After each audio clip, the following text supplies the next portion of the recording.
BNP গুজরাটের কসাই মোদিরে আনতে চাইছিল শপথের অনুষ্ঠানে। কি খায়েজ, আবার চালাকি করিছে। কইছে আমরা সার্কের সব রাষ্ট্রপ্রধানরে ডাকিছি, পাকিস্তানরেও ডাকিছি, মানে ব্যালেন্স করিচ্ছে পাকিস্তান ইন্ডিয়া। হ্যাঁ, মোদি যদি কাটাল রানীকে সঙ্গে করে নিয়ে আসলো নিহিনি, আমরা কেউ মাইন্ড করলাম না নি। একা একা মোদি আসলে ওই দিনই বিক্ষোভ দেওয়া শুরু হইতো তারেক রহমানের প্রধানমন্ত্রিত্ব। যাই হোক, এক দাবরানিতে তামিছে খায়েশ। মোদিরও স্বাদ মিটিল না, বিএনপির আশা পড়িল না। হ্যাঁ, ওই গাইড ধরবি এখন, মোদির স্বাদ না মিটিল, বিএনপির আশা না পুরিল, সকলই ফুরায়ে যায় মা। এই ইলেকশন যে সুষ্ঠু হয় নাই, এটা আজকের টিআইবির জরিপে প্রকাশ হয়েছে। মানে 70টা আসনের মধ্যে 21% আসনের ক্ষেত্রে এক বা একাধিক জাল ভোট হয়েছে। ঠিক আছে, এক বা একেবারে জাল ভোট হয়েছে। আপনারা এইভাবে বুঝতে পারেন, ন্যূনতম একবার জাল ভোট হয়েছে, একবার। ন্যূনতম যখন বলছি তখন একাধিক হতে পারে, দুটো হতে পারে। ভোটের আগে বাক্স ভরা হয়েছে হাসিনার মতো, জাল ভোট দেওয়া হয়েছে হাসিনার মতো, আবার ভোটারদের কাছে ভয় ভীতি দেখানো হয়েছে হাসিনার মতো।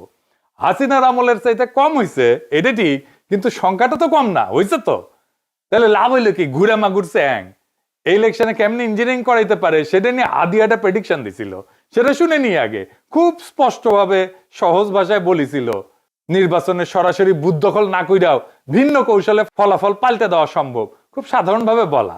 আগে শুনেন কি কইছিল হাদি। এবার যেহেতু আমলারা সিল মারতে পারবেন না, আপনারা দেখেন এই মানে আমার হয় কি, আমরা যখন সিডাপের মতো একটা ভারী ভেন্যুতে কথা বলি তখন এত থিসিস অ্যান্টিথিসিস সিনথিসিস এরকম বলি যেগুলো জনগণ কানেক্ট করতে পারে কম। হিসেবটা খুব সোজা হলো যে এই প্রত্যেকটা কেন্দ্রে, একটা কেন্দ্রে মিনিমাম 10টা বুথ থাকে।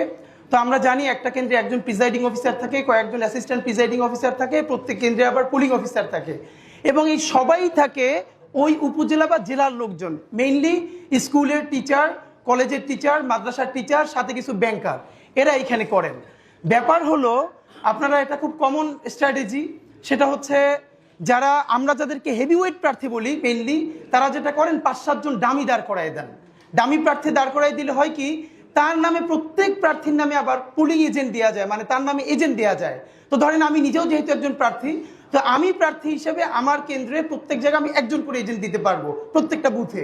তো আমার এগেনস্টে যিনি আছেন তিনি যদি আরো 5 জনকে দাঁড় করাই দেন এবং 5 জনের এগেনস্টে আরো 5 জন সে এখানে এজেন্ট দিবেন, তারপরে যেটা হবে পুরো বুথের মধ্যে 10 জনের মধ্যে দেখা যাবে 8 জন বনাম আমার একজন। তো আমার একজন তো সে কুলাই উঠতে পারবে না। এরপর ওইখানে সরকারি যে কর্মকর্তা থাকবে সে তো স্কুল টিচার ভাই, সে তো আসমান থেকে নাজিল হয় না, সে ওখানে আসছে একদিনে চাকরিটা করে হয়তো ওই দিন দায়িত্ব পালন করে 3-4 হাজার টাকা পাবে। এখন যেহেতু সেই ওই স্কুলে আবার চাকরি করা লাগবে, তার কোনো শক্তি নাই ওইখানে যারা দখল করতেছে তাদেরকে বাধা দেয়া, কারণ সে স্কুলেও ফিরতে পারবে না, কলেজেও ফিরতে পারবে না।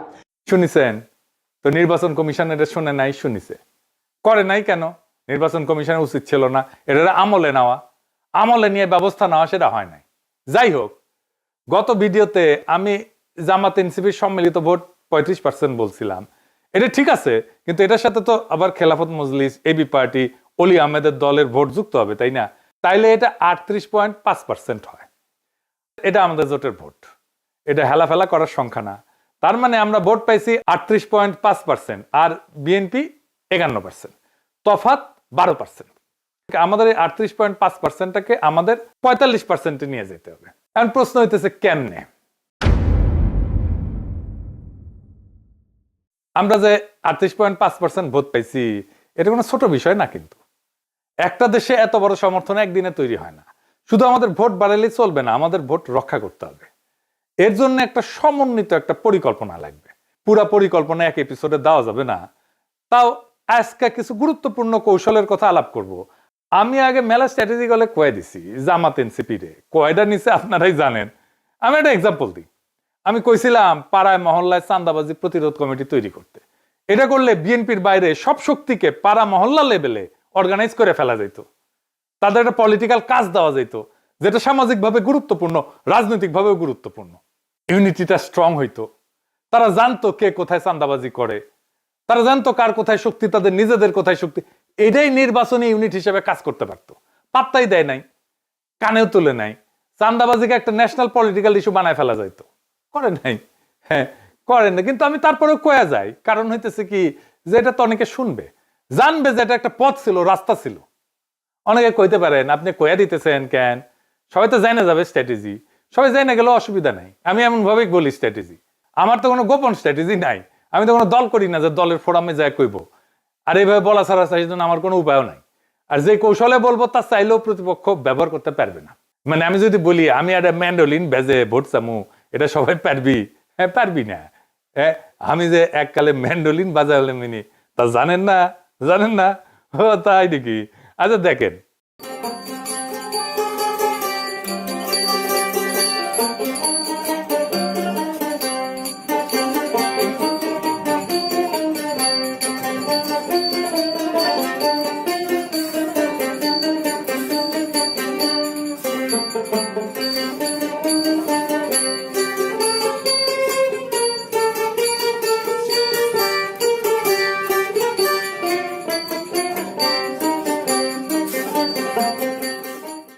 শুনেছেন ক্যাঙ্কা বাজাচ্ছিলাম, এখন আর অবশ্য বাজাই না, এই জীবনে তো কত কিছু বিসর্জন দিছি। যাই হোক, প্রথম যে কাজটা সেটা হইতেছে এই যে নির্বাচনী জোট, ঐক্যবদ্ধ বাংলাদেশকে একটা ন্যূনতম পলিটিক্যাল কর্মসূচির ভিত্তিতে ক্রিস্টালাইজ করতে হবে।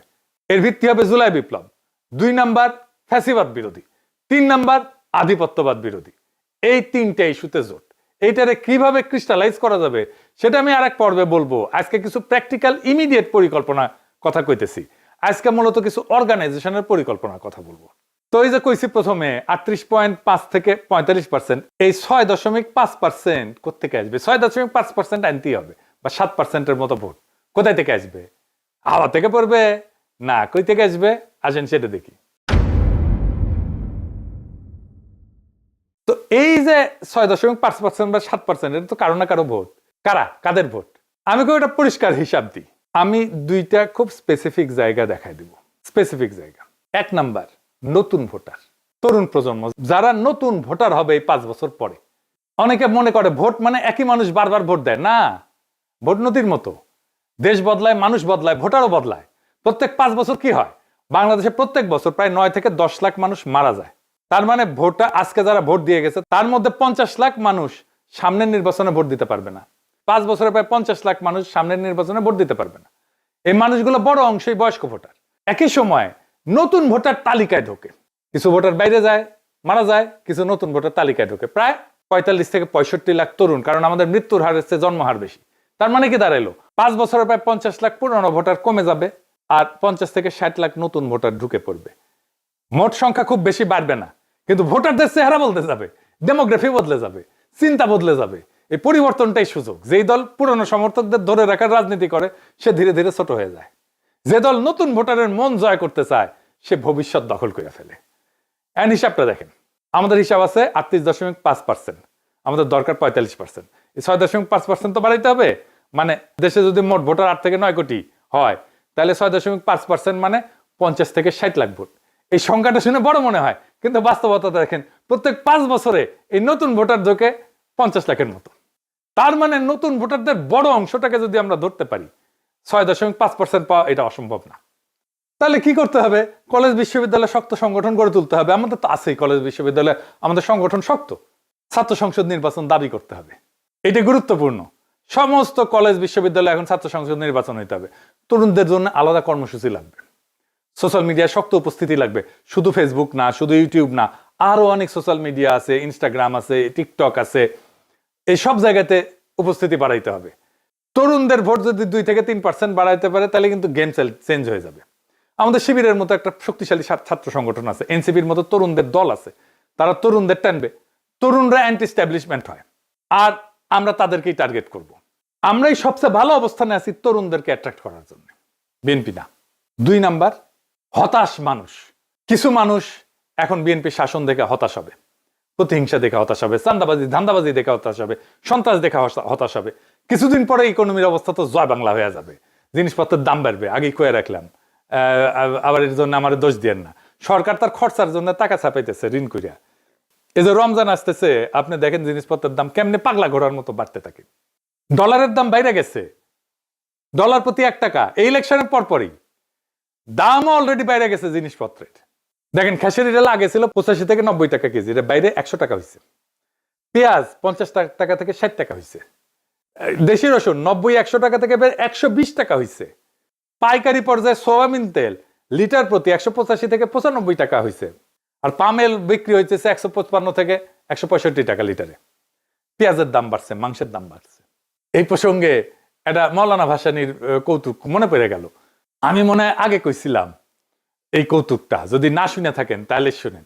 তো মৌলানা ভাসানী বক্তৃতা দিচ্ছে, তার পাশে বসে আছে মশিউর রহমান জাদু মিয়া।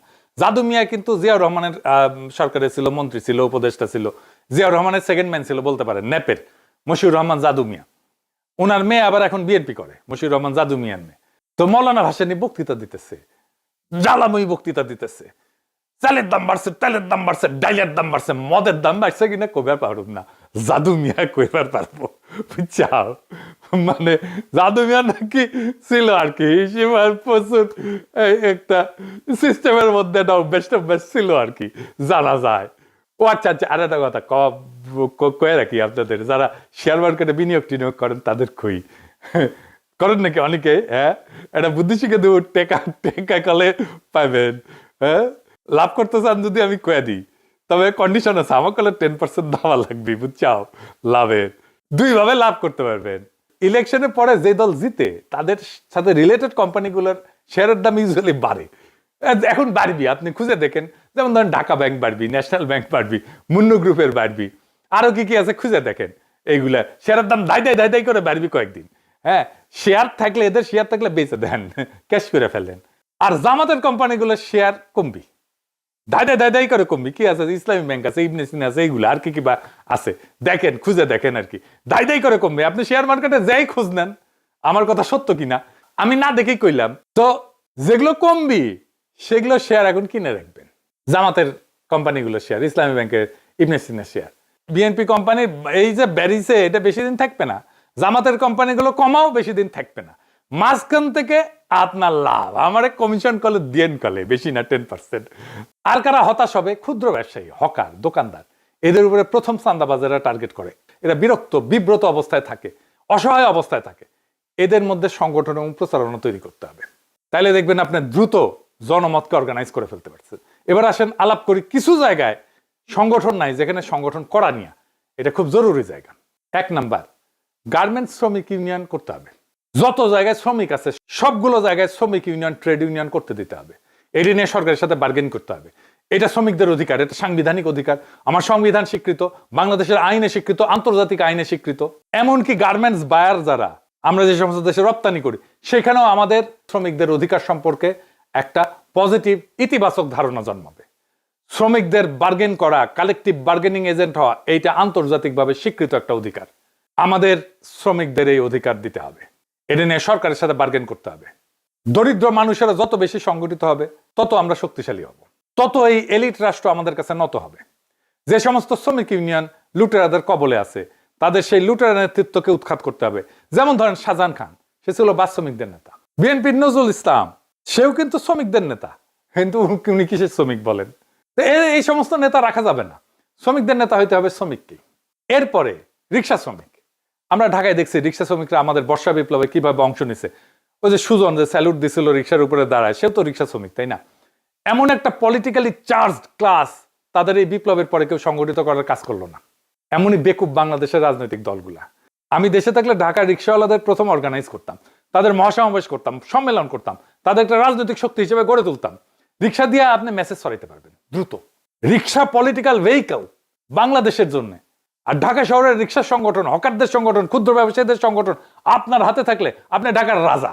দাবরানি দিয়া চান্দাবাজ ধান্দাবাজদের উড়াই দিতে পারবেন। সরকার কাঁদবে। এই রিক্সাওয়ালা দিয়ে কি করা যায়, এটা অনেকভাবে কাজ করা যায়, শুধু পলিটিক্যালি না। আমি বলি, আমি মার্কেটিং এ বিজনেসেও কাজ করেছি। মজার একটা গল্প আছে, শুনবেন? আজ বলি, আসেন শুনে। আপনাদেরকে জানা আছে কিনা যে আমি কলে দরবেশ বাবার বেক্সিমকো ফার্মায় কাজ করেছি, জানেন? ওইখানে আমার মাহমুদ ভাইয়ের সাথে পরিচয়, মাহমুদুর রহমানের সাথে। তখন তিনি শাইনপুকুর সিরামিক্সের এবং হাউজিং ছিল ওটার এমডি। যাই হোক, এই বেক্সিমকোতে আমি আপনাদের পরিচিত বেশ কয়েকটা ব্র্যান্ড নিয়ে, আপনারা চেনেন, এই নামগুলো জানেন, ওষুধের ব্র্যান্ড কাজ করছি, প্রোডাক্ট ম্যানেজার ছিলাম। যেমন ধরেন নাপা। হ্যাঁ, এই নাপা নাম হইলো কেমনে জানেন? জানেন না? NAPA, প্যারাসিটামলের কেমিক্যাল নাম আছে। এন অ্যাসিটাইল প্যারা অ্যামাইনোফেনল, এই প্রথম অক্ষর নিয়ে নাপা, এন এর এন, অ্যাসিটাইলের এ, প্যারার পি, আর অ্যামাইনোফেনলের এ, এই দিয়ে নাপা। তারপরে অ্যারিস্টোভিট বি, অ্যারিস্টোভিট এম, ওইগুলো আমার প্রোডাক্ট ছিল। আর একটা প্রোডাক্ট ছিল, এখন হয়তো চলে, কিন্তু আমাদের সময় আমরা যখন ছিলাম প্রোডাক্ট ম্যানেজার, ওই সময় ওইটা নাম্বার 1 প্রোডাক্ট ছিল দেশের, শুধু ভ্যাকসিনকোর না, দেশের, আমাদের নিওসেপটিনার গ্যাস্ট্রিকের ওষুধ। এটার মার্কেটিং হয়েছে কেমনে জানেন? রিক্সা দিয়ে মার্কেটিং হয়েছে। কেমনে জানেন? ফার্মাসিউটিক্যাল কোম্পানির যে মেডিকেল রিপ্রেজেন্টেটিভ থাকে না, ওরা মোটরসাইকেল করে ডাক্তার ভিজিটার্স দেখেছেন না? ডাক্তারের চেম্বারের সামনে থায় ঠায় মোটরসাইকেল, হাসপাতালের সামনে থায় ঠায় মোটরসাইকেল, দেখেছেন না? তো ইনস্ট্রাকশন দেওয়া ছিল মেডিকেল রিপ্রেজেন্টেটিভদেরকে যে একদিন রিক্সা নিয়ে কাজ করতে হবে, মানে ডাক্তার ভিজিটে যাইতে হবে মোটরসাইকেল ছাড়া। আগে কলে দিন চুক্তিতে রিক্সা পাওয়া যেত, কিন্তু ওই সময় আমরা শর্ত দিয়েছিলাম যে দিন চুক্তিতে রিক্সা যাওয়া যাবে না, সারাদিন আলাদা আলাদা রিক্সা নিতে হবে। রিক্সায় উঠা রিক্সাওয়ালার সাথে আলাপ জুড়তে হবে, কই খায়, কোথায় থাকে, কোথায় কোথায় যায়, খায় কোথায়, কখন খায়। তো আমাদের তো জাতীয় অসুখ 3টা, জানেন তো? জানেন না? 3টা জাতীয় অসুখ, গ্যাস্ট্রিক, আমাশা, কুরকুরানি। তো আলাপ শুরু করার পরে তার যে গ্যাস্ট্রিকের সমস্যা সেটা বের হয়ে যেত। রিক্সা থেকে নামার টাইমে ভাড়ার টাকা দেওয়ার সাথে সাথে এক স্ট্রিপ ওই নিওসেপটিনার হাতে ধরে দিত রিপ্রেজেন্টেটিভ, আর বলতো এটা খায় দেখেন, দিনে 2 বার, সকালে আর রাত্রে, দেখেন কেমন লাগে, কেমন কাজ হয়। রিক্সাওয়ালা খাইতো, ভালো হইতো, মুখে মুখে ছড়াইতো। তখন এটা দাই দাই দাই দাই করে বাংলাদেশের সর্বোচ্চ বিকৃত পণ্য হইয়া গেল এটা নিওসেপটিনার। অনেকে আবার উচ্চারণ করতে পারতো না, কইতো নিওসেপটিপিন, ওষুধের দোকানে যাই করতে নিওসেপটিপিন আছে। তো এই রিক্সাওয়ালাদের সংগঠন বানাইতে হবে। আবার রিক্সাওয়ালার সংগঠন বানাইতে যে জামাত বা এনসিপির অঙ্গ সংগঠন বানায়েন না, পিওর গণসংগঠনের রূপ দেন। মুশকিলটা হইতেছে জামাতের শ্রমিক কল্যাণ আছে একটা সংগঠন, সেটা আবার জামাতের অঙ্গ সংগঠন। এনসিপিরও তাই, অঙ্গ সংগঠন আর গণসংগঠন আলাদা জিনিস। তাহলে গণসংগঠন আর অঙ্গ সংগঠনের মধ্যে আলাদা কি বিষয়টা, এটা একটু বুঝে দেখি। হ্যাঁ, অঙ্গ সংগঠন হইতেছে রাজনৈতিক দলের একটা ছায়ারূপ ওই সেক্টরের মধ্যে। ধরেন ছাত্রদের মধ্যে বিএনপির ছায়ারূপ হইতেছে ছাত্রদল, ছাত্রদলের কাজই হইতেছে বিএনপির যা কর্মসূচি সেটাকে বাস্তবায়ন করা। কিন্তু গণসংগঠন হইতেছে এটা ছাত্রদের নিজস্ব সংগঠন, একদম ছাত্রদের মধ্যে থেকে তৈরি হয়েছে। যেমন ধরেন ছাত্র অধিকার পরিষদ, এটা ছাত্রদের মধ্যে থেকে তৈরি হয়েছে। ছাত্র শক্তি নাহিদদের যে দল ছিল, এটা ছাত্রদের মধ্যে থেকে তৈরি হয়েছে। এইটার উপরে কোনো ফাদার অর্গানাইজেশন ছিল না রাজনৈতিক দলের। তো এইগুলো হইতেছে গণসংগঠন, জনগণের সংগঠন, ছাত্রদের দাবি নিয়ে কাজ করে। রাজনৈতিক দলের সাথে কথাবার্তা হইতে পারে, তার সাথে ঐক্য হইতে পারে, রাজনৈতিক দলের লোকেরা ওই গণসংগঠনের মধ্যে কাজ করতে পারে, কিন্তু ওইটা গণ হিসাবেই থাকবে। এটা এই দলের অঙ্গ সংগঠন না, রাজনৈতিক দলের অঙ্গ সংগঠন না, কারো পাঁচাটা সংগঠন না, তার নিজস্ব স্বাধীন সিদ্ধান্তে সে কাজ করে। এইভাবে রিক্সাওয়ালাদের সংগঠনকে জামাত বা এনসিপির অঙ্গ সংগঠন বানায় না, পিওর গণসংগঠনের রূপ দেন।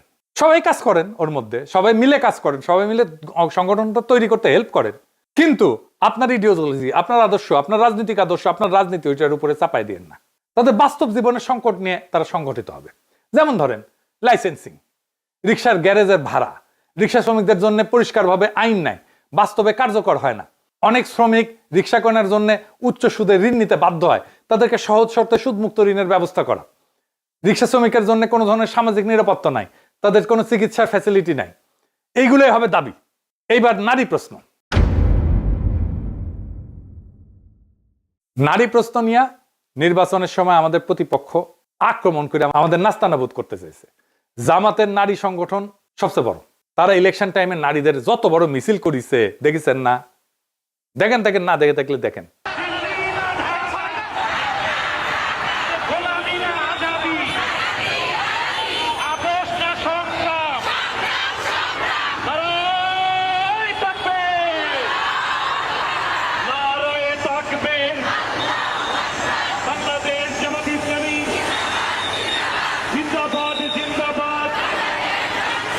দেখেছেন বাংলাদেশের নারীদের অত বড় মিছিল কখনো হয় নাই।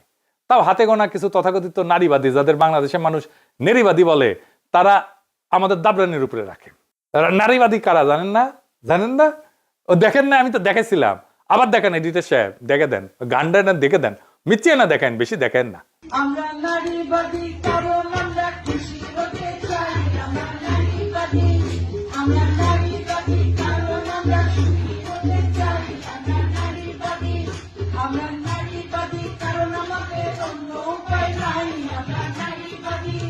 দেখেছেন, এরা হইতেছে নারীবাদী। তো এই দাবরানি, এদের দাবরানি বন্ধ করতে হবে। বর্ষা বিপ্লবে নারীরা ফ্রন্ট লাইনে থেকে ফাইট করলো, আর তারাই বিপ্লবের পরে আড়ালে চলে গেল। এনসিপি তো ব্যাপক সংখ্যক নারী নেতৃত্ব আছে। গার্মেন্টসে আমাদের এত নারী কর্মী কাজ করে, অথচ বাংলাদেশে শক্তিশালী নারী সংগঠন নাই, বিশেষ করে দরিদ্র নারীদের সংগঠন নাই, সব এলিটদের সংগঠন। এটা আমাদের বড় ব্যর্থতা। আপনি দেখেন, কাজের বুয়া হিসেবে একটা বড় অংশের নারী কাজ করে। তাদের বেতন কি হবে, তাদের নিরাপত্তা কি হবে, তারা কোন পরিবেশে কাজ করবে, তাদের জন্য কথা বলার কেউ নাই। এটা আমাদের বড় ব্যর্থতা। আমাদের দ্রুতই নারী সংগঠন গড়ে তুলতে হবে, এবং দরিদ্র নারীদের সংগঠন, দক্ষিণ এশিয়ার সবচেয়ে বড় নারী সংগঠন আমরা গড়ে তুলতে পারি। আমাদের এখনই একটা জাতীয় নারী সমাবেশের নারী কনভেনশন করে জাতীয় নারী সংগঠন গড়ে তুলতে হবে। নারী নেতৃত্বকে প্রাতিষ্ঠানিক রূপ দিতে হবে, যেটা প্রো জুলাই, যেটা প্রো বাংলাদেশ, যেটা আগ্রাসন বিরোধী, যেটা ফ্যাসিবাদ বিরোধী, প্রো পোর, দরিদ্র বান্ধব। এটাকেও গণসংগঠনের রূপ দিতে হবে। কোন ইডিওলজিক্যাল বা রাজনৈতিক দলের অঙ্গ সংগঠন করা যাবে না। আজকে বললাম আমাদের সম্ভাব্য কৌশলের প্রথম পর্ব। এর পরের পর্বে আমাদের আরো গভীর সাংগঠনিক প্রস্তুতির বিষয়ে আলাপ করব। এরকম আমি 4টা এপিসোড করব, আজকে প্রথম এপিসোড। তো এই যে 38.5%, এটা কোনো শেষ না। 38.5% হলো শুরু। এই দেশে 38.5% মানুষ পরিবর্তন চাইছে। এটা ছোট না, এটা অনেক বড় অর্জন। এটা প্রমাণ করে একটা শক্তিশালী বিকল্প, রাজনৈতিক বিকল্পের মধ্যে তৈরি হয়েছে। ভোট কিন্তু স্থির না, ভোট বদলায়, প্রজন্ম বদলায়, অর্থনীতি বদলায়, মানুষের প্রত্যাশা বদলায়। যেই দল সংগঠন করে সেই দল টিকে, যে দল মানুষের বাস্তব জীবনের পাশে দাঁড়ায় সে দল বাড়ে। আমাদের কাজ এখন উত্তেজনা না, আমাদের কাজ কাঠামো, আমাদের কাজ শৃঙ্খলা, আমাদের কাজ মানুষের আস্থা অর্জন। 38.5কে 45% করা অসম্ভব না, খুবই সম্ভব। আমি হিসাব করে দেখাই দিলাম, কিন্তু সেটা হবে স্লোগানে না, সংগঠনে, হতাশায় না, ধৈর্যে, অভিযোগে না, বিকল্প দিয়া। আজ যারা ক্ষমতায় আছে তারা সরকার চালাবে, ধান্দা করবে, টাকা পয়সা কামাবে, এবং পাবলিকে বিরক্ত হবে তাদের উপরে। আর আমরা কাজ করব মাঠে, বাজারে, মানুষের কাতারে। 5 বছর পরে একটাই প্রশ্ন হবে। সেই প্রশ্নটা এইটা না যে কে বেশি চিৎকার করছে, বরং প্রশ্নটা এইটা হবে কে বেশি সংগঠন করছে, কে মানুষের কাছে বেশি গেছে, কে মানুষের পাশে ছিল, কে মানুষের দুঃখের কথা বলছে, কে মানুষের কষ্টের কথা বলছে। সেটাই হবে বাংলাদেশের প্রকৃত ভবিষ্যৎ, সেটাই হবে বাংলাদেশের প্রকৃত আজাদি। ইনকিলাব জিন্দাবাদ, গোলামি না আজাদি, আজাদি আজাদি।